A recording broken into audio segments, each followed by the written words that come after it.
ఆంధ్రప్రదేశ్లో అన్ని జిల్లాల ప్రస్థానం ఒక ఎత్తు అయితే ఆ ఒక్క జిల్లా మరో ఎత్తు. అక్కడ చీమ చిటుకుమన్నా పాము కాటేసినంత ప్రభావం చూపుతుంది. చిచ్చుబుడ్డి పేలిన నాటుబాంబు అంత రీసౌండ్ వస్తుంది. అలాంటి పొగరుగడ్డపై రాజకీయాలు చేయడం అంత సులభమైన పనేనా? ఒక బలమైన నేతను ఢీకొట్టాలంటే అంతకు మించి రెట్టింపైన బలాఢ్యుడు కావాల్సిందే. బలం బలగంతో పాటు రోషం పౌరుషం కలిగిన నాయకుడి కోసం వేట మొదలెట్టింది ఆ పార్టీ. ఇప్పటికే మహాసంబరంతో పాటు ఊహించని గెలుపును ముద్దాడిన ఊపు ఉత్సాహంతో ముందుకెళ్తుంది. ఆ జిల్లా టీమును నేనంటే నేను నడిపిస్తానంటూ ఏకంగా 60 మంది తమ్ముళ్ళు ముందుకొస్తున్నారు. మరిన్ని విజయాలను ఒడిసి పట్టే నాయకత్వం కోసం అన్వేషణ మొదలెట్టారు. ఇంతకీ ఆ ప్రాంతం ఏది? అగ్రనేతల అన్వేషణ ఫలితం వరించేదెవరికి?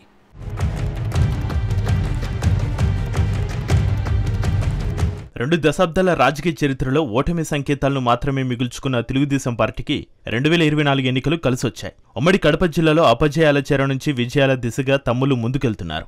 10 టీడీపీతో పాటు మరో 2 స్థానాలు జనసేన బీజేపీ దక్కించుకున్నాయి. సాధించుకున్న గెలుపు ఎన్నాళ్ళకెన్నాళ్ళకంటూ మహానాడు సంబరాలను ఇదే కడప కేంద్రంగా సైకిల్ సారథులు సాగించారు. ఇటీవల కడప కోటలోనే 2 జెడ్పీటీసీ ఉప ఎన్నికలు వచ్చాయి. అక్కడ తిరుగులేని చారిత్రాత్మక గెలుపును సొంతం చేసుకుంది పసుపు దళం. ఆ 2 స్థానాలు మర్చిపోలేనిది పులివెందుల విజయం. ఆ టైంలోనే కడప జిల్లాపై బాబు లోకేష్ ఫోకస్ పెట్టారు. వైనాటు పులివెందుల అంటూ వ్యూహాలకు పదును పెట్టారు. ప్రతిపక్ష నేత జగన్మోహన్ రెడ్డిని సొంత ప్రాంతంలోనే చిత్తు చేశారు.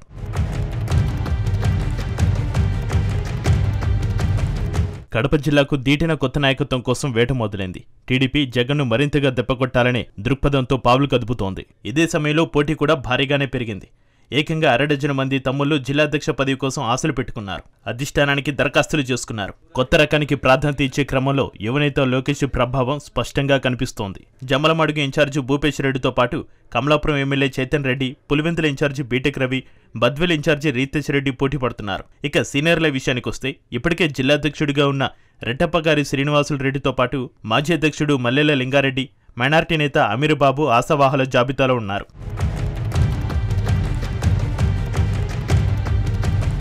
టీడీపీ అధికారంలో లేనప్పుడు, క్యాడర్ అంతా నైరాశ్యంలో ఉన్నప్పుడు కడప జిల్లా అధ్యక్షుడిగా ఎవరు ముందుకు రాని సమయంలో మాజీ ఎమ్మెల్యే లింగారెడ్డి నెట్టుకొచ్చారు. అలాంటి నేతకు ఇప్పుడు అదే పార్టీలో సరైన ప్రాధాన్యత లేదనే మాట వాస్తవం. అవకాశం ఇస్తే ఈసారి కూడా నేనే బాధ్యతలు చేపడతానంటూ శ్రీనివాసులు రెడ్డి విజ్ఞప్తి చేసుకున్నారు. అయితే ఆయనకు ఆ ఛాన్స్ లేదనిపిస్తోంది. ఎందుకంటే జోడి పదవులకు చెక్ పెట్టాలని టీడీపీ ఇదివరకే తీర్మానం చేసింది.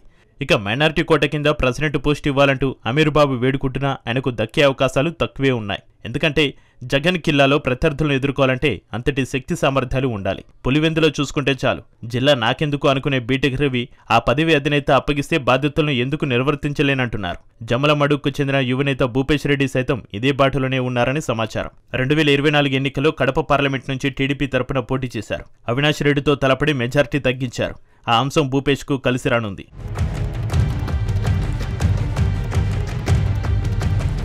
ఇక ఫైనల్గా కమలాపురం ఎమ్మెల్యే చైతన్ రెడ్డి వైపు లోకేష్ బాబు మొగ్గు చూపుతున్నట్టుగా విశ్వసనీయ సమాచారం.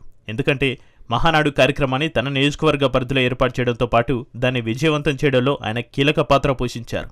అలాగే కడప కేంద్రంగానే ఆయన కుటుంబం తొలి నుంచి రాజకీయాలు చేస్తోంది. అంతేకాదు కడప పులిమెర్లలోనే కమలాపురం పరిధి ఉంది. బలం బలగంతో పాటు ఆర్థిక పరిపుష్టి కలిగిన నేతగా చైతన్యకు పేరుంది. ఇలా ఎప్పటికప్పుడు ఎవరికి వారు జిల్లాధ్యక్ష పదవి కోసం లెక్కలేసుకుంటున్నారు. ఇక ఇప్పటికే కడపలో పార్లమెంటు పరిధి విస్తృత సమావేశం జరిగింది. ఆ సమావేశానికి అధిష్టానం 3 సభ్య కమిటీని పంపింది. ఎమ్మెల్సీ బీద రవిచంద్ర యాదవ్, ఎమ్మికనూరు ఎమ్మెల్యే జయ నాగేశ్వర్ రెడ్డి, కాపు కార్పొరేషన్ చైర్మన్ బ్రహ్మం చౌదరి హాజరయ్యారు. విడివిడిగా అన్ని నియోజకవర్గాల నేతల అభిప్రాయాలను తీసుకున్నారు. జిల్లా అధ్యక్ష పదవితో పాటుగా మిగతా పార్టీ అనుబంధ సంస్థలకు సంబంధించిన లిస్టును కూడా 3 సభ్య కమిటీ తీసుకుంది. కడప జిల్లా టీం కెప్టెన్ ఎవరైనా కావచ్చు. కానీ 2 దశాబ్దాల కాలంలో పదవిని పిలిచి ఇస్తామన్నా ఎవరు ముందుకు రాని పరిస్థితి. అలాంటి సంక్లిష్ట స్థితి నుంచి నేడు అదే పోస్టు కోసం విపరీతమైన క్రేజ్ ఏర్పడింది. ఎందుకంటే ఇది జగన్ కోట కాబట్టి. ఆ కోటపై పసుపు జెండాను ఎగిరేస్తే చరిత్రను తిరగరాసిన వారవుతారు కాబట్టి జగన్ను ఢీకొట్టే జిల్లా టీడీపీ అధ్యక్షుడు ఎవరవుతారో చూడాలి మరి.